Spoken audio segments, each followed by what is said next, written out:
मावरा गांव में 10 बजने को थे और हर रात पूरे गांव में एक अजीब सी भेड़िए की आवाज गूंज उठती, धीमी, भारी और चेतावनी जैसी। 10 बजने वाले हैं, अपने अपने घरों की तरफ बढ़ते रहें। जल्दी कीजिए, अपने घर के अंदर चले जाइए। मैंने कहा अपने घर के अंदर चले जाइए, आपने सुना नहीं? हेलो जी रावत साहब। राम दुलारी, 10 बजने वाले हैं, सब लोग घर गए या नहीं? जी रावत साहब, सब कुछ देख लिया, सब चले गए मेरे दर से। फिर भी एक बार देख लेती हूँ। राम दुलारी, तू जानती है ना 10 बजे के बाद क्या होता है? फौरन घर भेज सबको। जी जी, आप चिंता मत कीजिए, 10 बजने से पहले मैं सभी को घर भेज दूंगी। तू भी जल्द घर चले जा। जी रावत साहब, कल मिलते हैं। वानी, तू क्या कर रही है यार? हाँ पापा।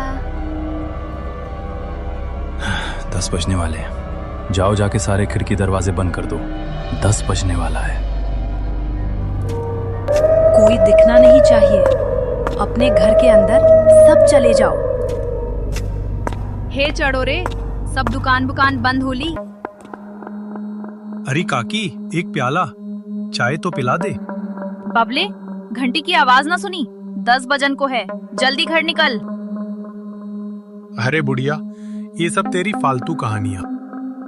इतना दिमाग मत लगाया कर। बब्बन बेटे, थारे से बहस करने का समय ना है हमारे पास। बेहतर होगा कि 10 बजने से पहले तू अपने घर पहुंच जा, क्योंकि अगर रास्ते में वो मिल गए ना तो दोबारा यहाँ मत आइयो, क्योंकि मैं दरवाजा ना खोलूंगी, समझ गया?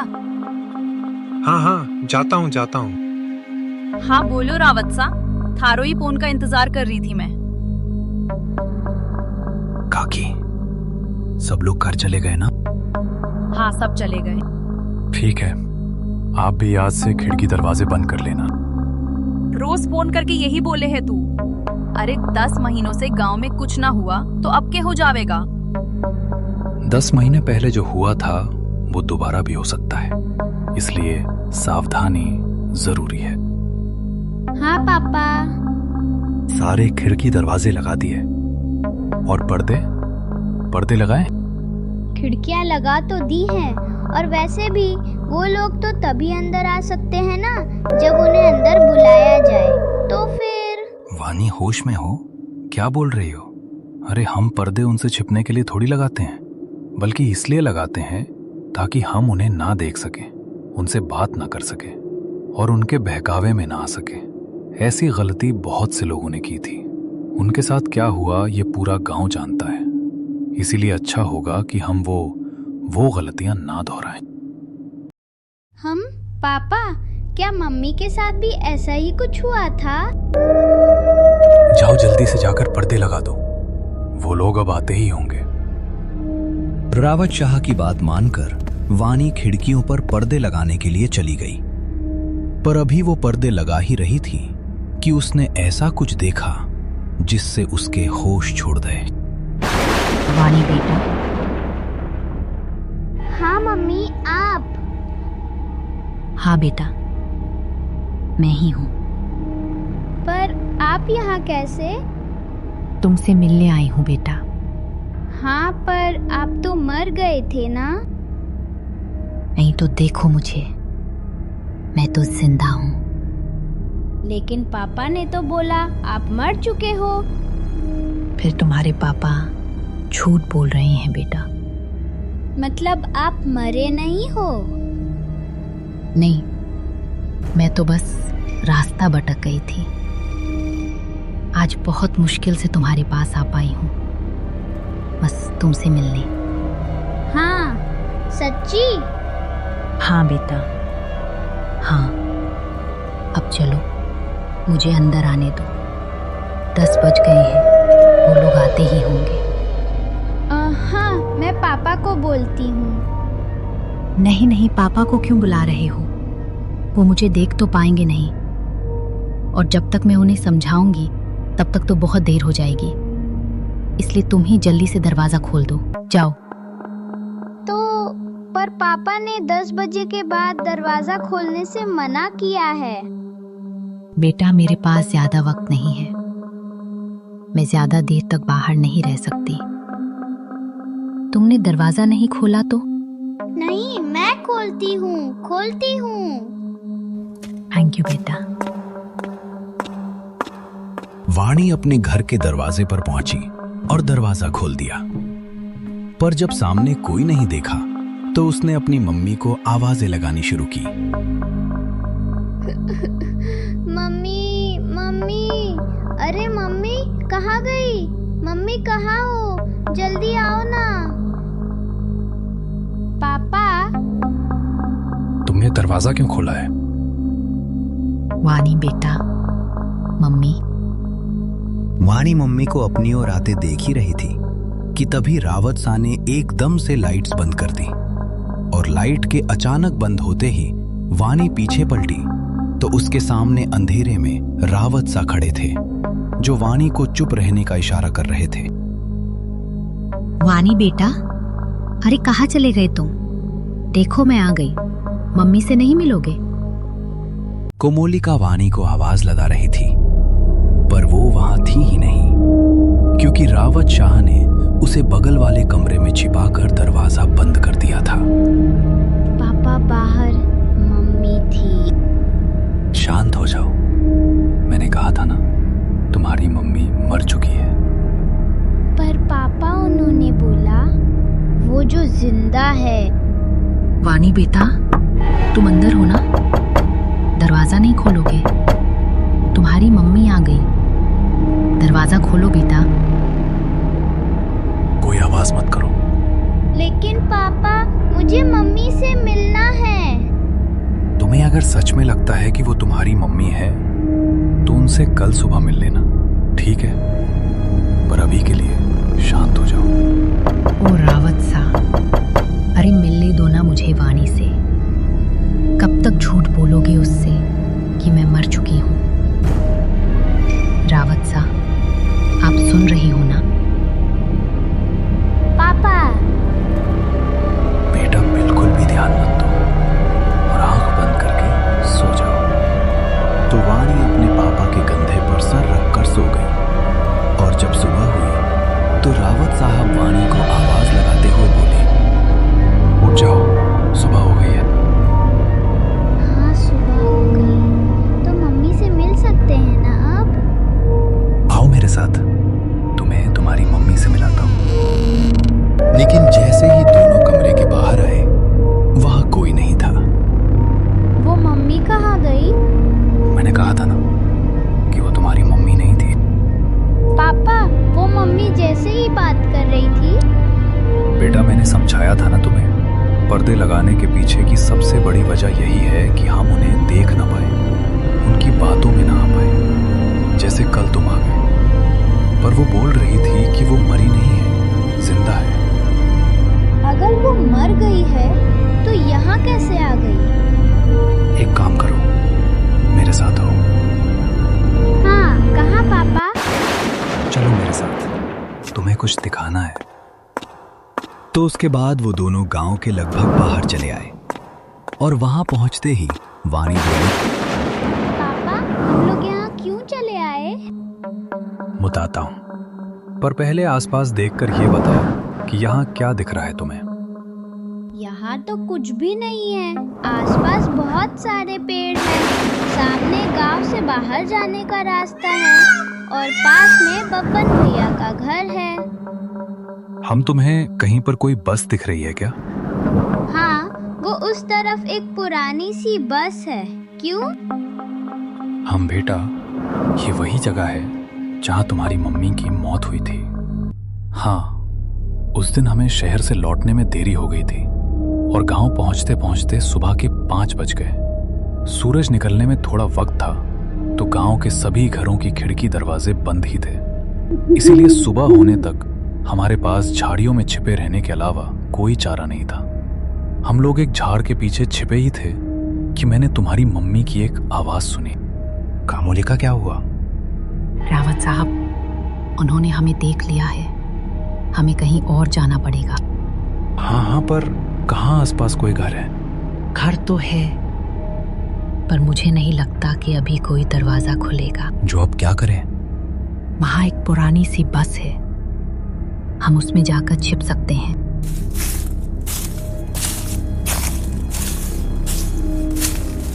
तो हम दोनों फटाफट उस बस के पास पहुंच गए। फिर क्या हुआ?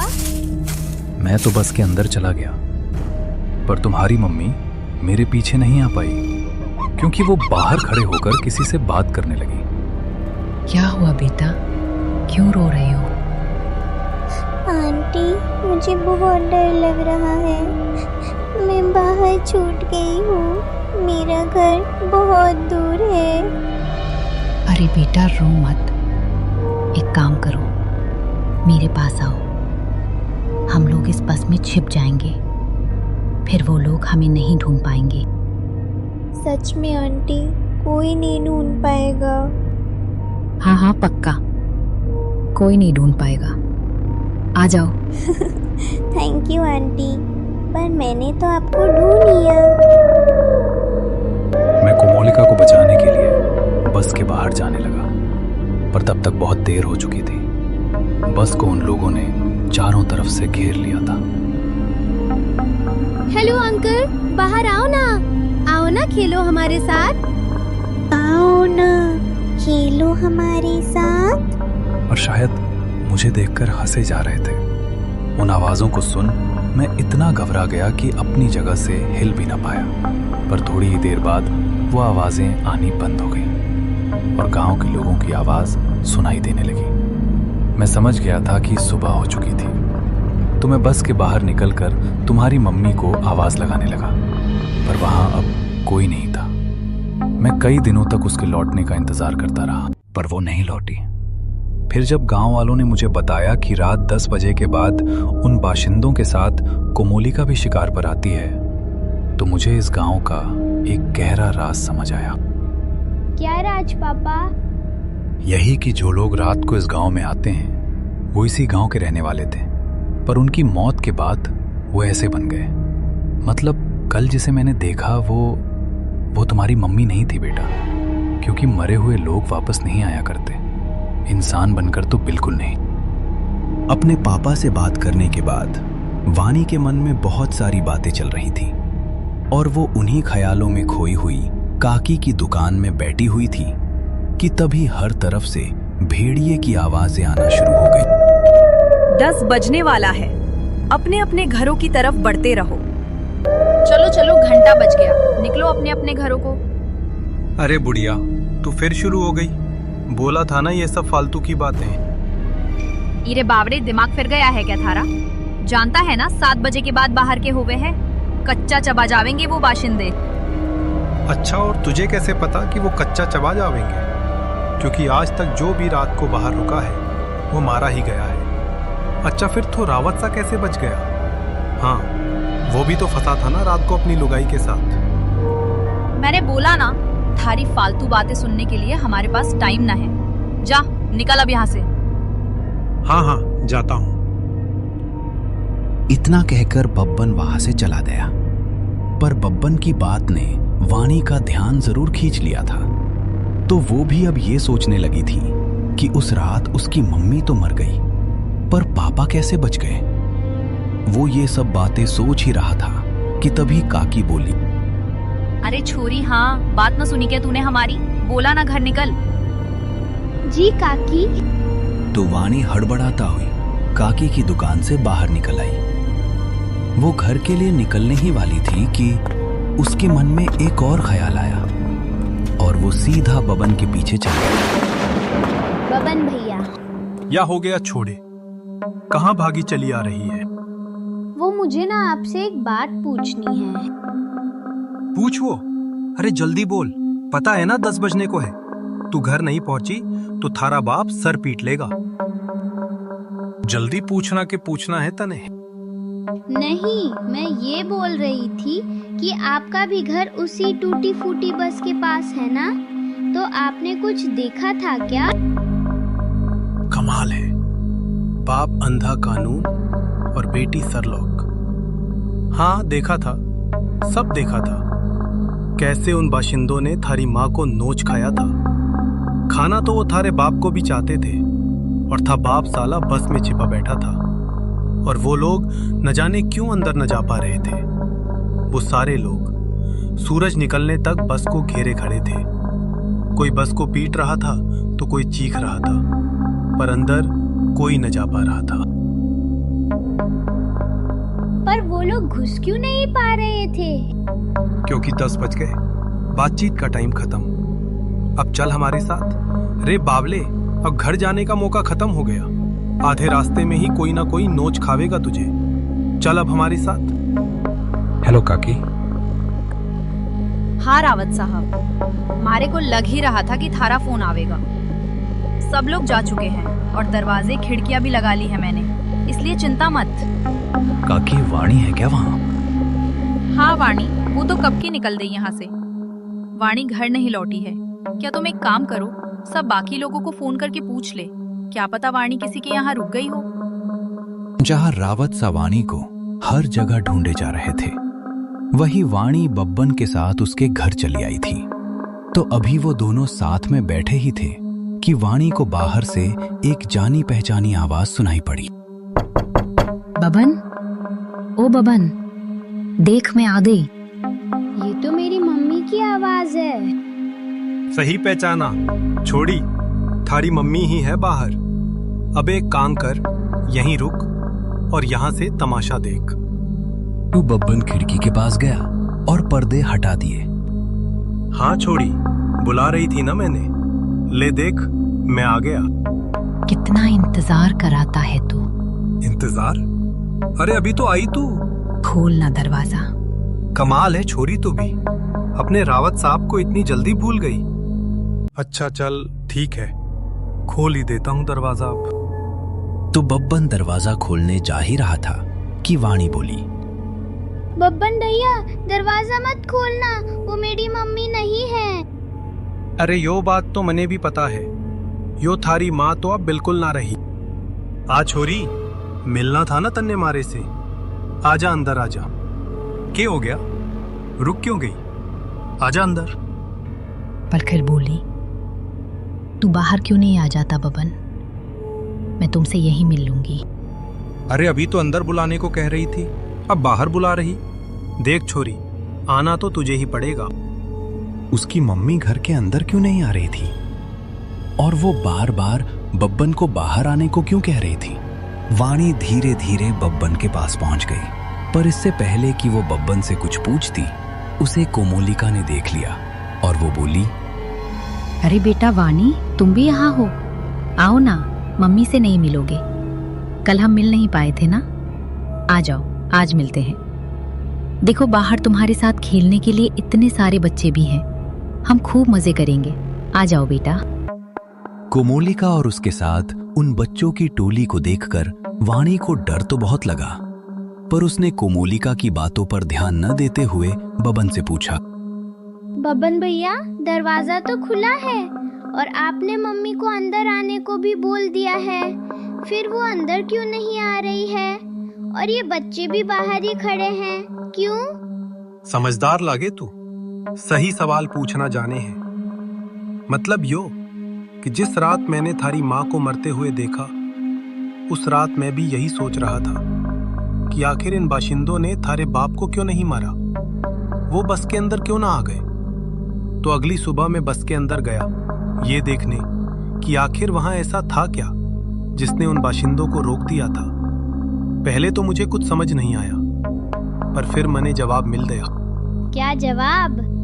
वो देख, हाँ, यो है रुद्राक्ष की माला। यही वो चीज थी जिसने थारे बाप की जान बचाई थी। बस के अंदर यही लटकी हुई थी। माँ ने इसके पीछे की वजह तो ना मालूम है, पर इतना जरूर पता है कि इस रुद्राक्ष की माला को दरवाजे पर टांग दो तो ये साले चाकर भी घर के अंदर नहीं घुस पाएंगे। सच में? आपको पक्का पता है कि ये इसी रुद्राक्ष के कारण अंदर नहीं आते हैं? रुद्राक्ष उतार के दिखाऊं? देखेगा क्या होता है? नहीं नहीं नहीं। छोरे, ये कोई पहली बार नहीं कराया मैंने। सारी जांच करने के बाद ही अपने दरवाजे पे टांगा है इस रुद्राक्ष को, समझ गया? ये ले, खारे बाप ने फां मिला दिया। हेलो, हाँ रावत साहब, हाँ हाँ चिंता ना करो, था चोरी हमारे पास ही है और पूरी तरह सुरक्षित है। चलो, शुभ रात्रि।